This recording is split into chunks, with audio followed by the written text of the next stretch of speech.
In the heart of Minneapolis, a ribbon of parkway loops around a lake so clean and blue it seems too perfect for a city.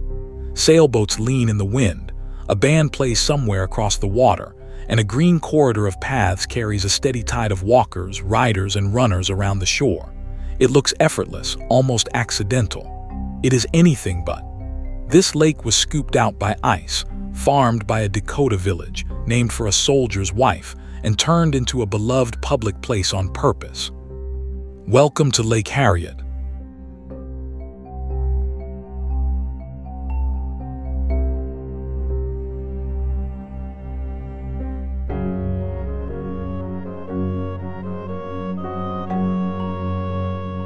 We are in southwest Minneapolis in the famous chain of lakes. Lake Harriet sits just south of its larger neighbor, Bde Maka Ska, and drains south toward Minnehaha Creek and eventually the falls. It is a compact lake, only a few hundred acres across but surprisingly deep, plunging more than 80 feet, and it is wrapped on every side by public parkland.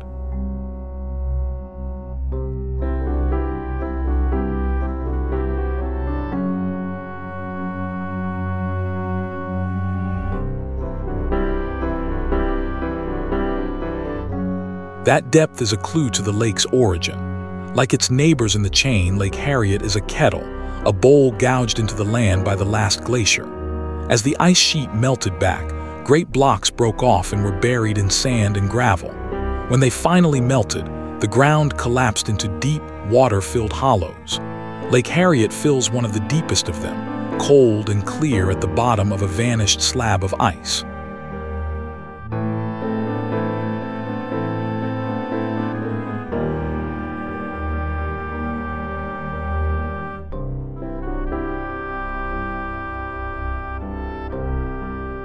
Long before it carried an English name, this was Dakota country, part of Minnesota Makos, the land where the waters reflect the skies. To the Dakota, this lake was Bde Uman, understood as the other lake, the quieter companion to the larger water just to the north. These lakes and the creek that joins them were home, hunting ground, and gathering place, woven into Dakota life for generations.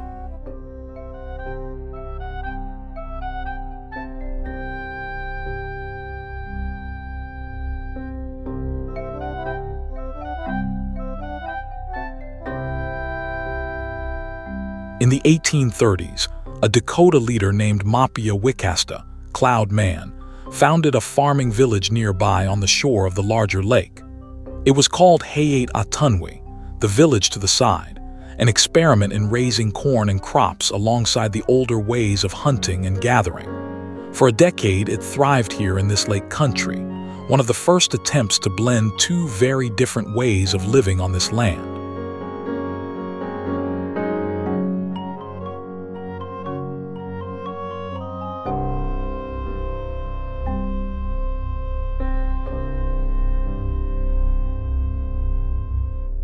The name we use today drifted south from the soldiers at the mouth of the Minnesota River. When the Army built its fort there in 1819, among the newcomers was Harriet Lovejoy, the wife of Colonel Henry Leavenworth, the fort's first commander. This lake was named in her honor, a quiet piece of frontier military history attached forever to a sheet of glacial water she may have only glimpsed.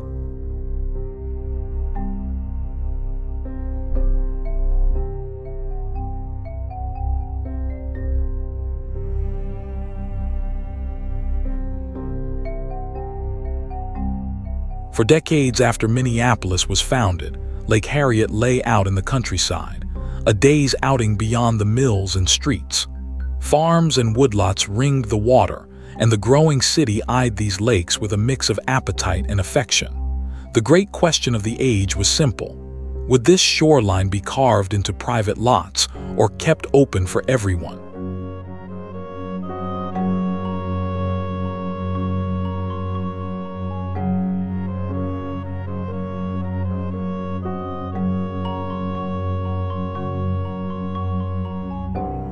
The answer came in 1885. Colonel William King, who owned much of the land around the lake, handed it over to the young Minneapolis Park Board. It was an extraordinary act of foresight. Instead of a wall of cabins and fences, the entire shoreline would belong to the public, becoming one of the founding jewels of what grew into the city's celebrated park system.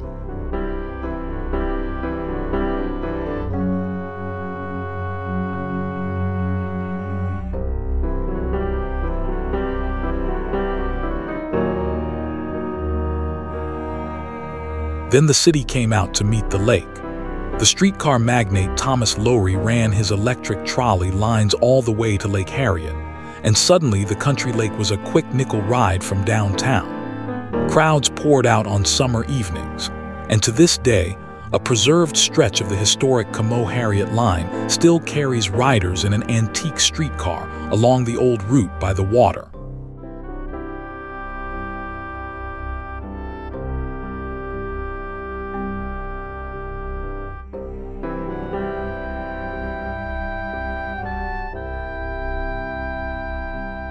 To give those crowds a destination, Lowry built a grand wooden pavilion at the lake's northwest corner in 1888, a summer garden and amusement hall with a refreshment room and an auditorium seating well over 1,000. It was a sensation, glowing with electric lights at the water's edge, until fire destroyed it in 1891. Again and again it was rebuilt, and again fire and storm took it down.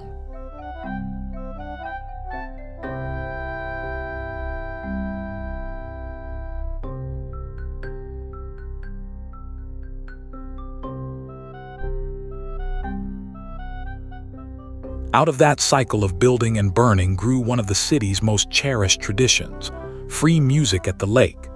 Generation after generation, a bandshell has stood at the northwest shore, and on summer nights music drifts across the water to listeners on the grass and in canoes.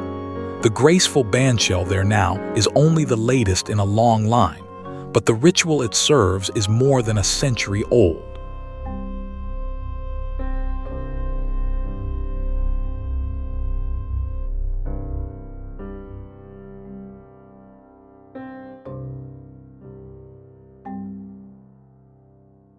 The parkway we are following is part of something larger, the Grand Rounds, a chain of connected parks and scenic byways that loops through the whole city. Champions of the parks, including the visionary Superintendent Theodore Worth, spent decades stitching the lakes, creeks, and river into one continuous green necklace, and Lake Harriet is one of its brightest stones.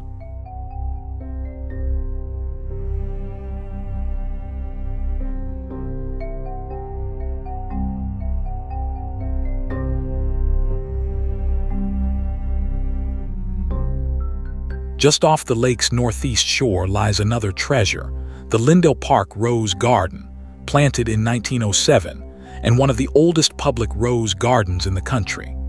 Formal beds blaze with thousands of blooms through the summer, a burst of cultivated color set against the wild blue of the lake, a reminder of how lovingly this whole landscape has been tended.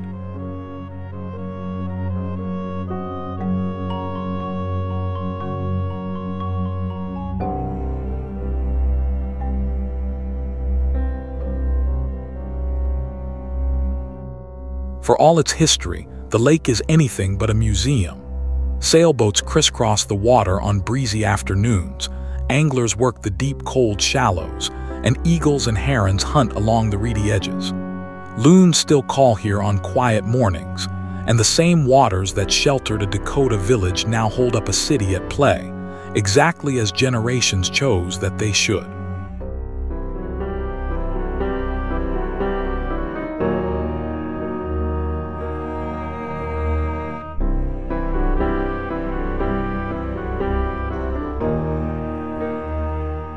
Every curve of this lakeshore carries a deeper story. Ice dug the basin. The Dakota knew it as the other lake, and Cloud Man raised corn on its neighbor's shore. A soldier's wife gave it a name, a colonel gave it to the public, and streetcars, pavilions, and music turned it into the beloved heart of a city. Thank you for exploring Lake Harriet with Fru World Explorer. Subscribe and come along for the next journey, because there is always another place waiting, and another story hiding in plain sight.